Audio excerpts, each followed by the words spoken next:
Отидох до супермаркета. С крайчеца на окото си виждам майка с син на 6 години. Както се казва, бедно, но чисто. Едно такова хубаво момче. Личеше си, че му се иска нещо, но не поиска.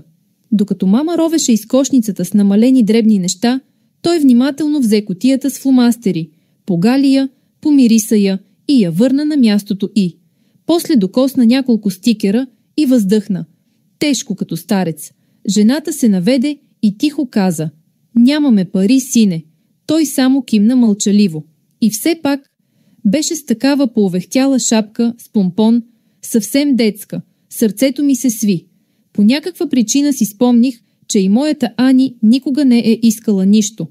Помислих за няколко секунди, втурнах се из залата, сложих тези фломастери, стикери, кутия пластилин и различни момчешки радости в една чанта. Платих бързо и хвърлих касовата бележка в чантата.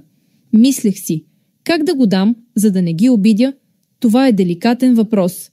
Изчаках майката да стигне до касата, отидох при него и весело казах: „Здравей, момче! Днес е денят на шапките с помпони. Ти не знаеше ли?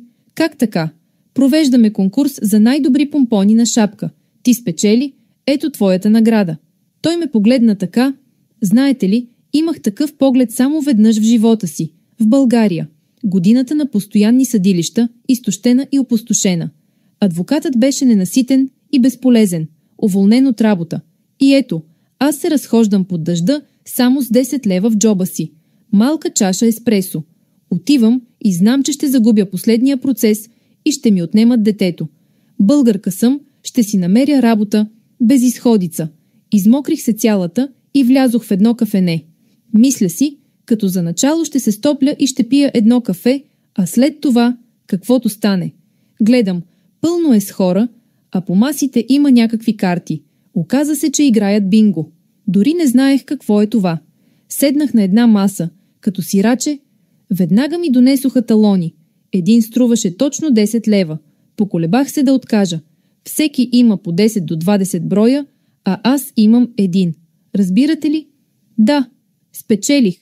И не просто, а ударих джакпота. Донесоха ми пълна кошница с пари. Шокът беше много силен, но бях достатъчно умна, за да не играя повече.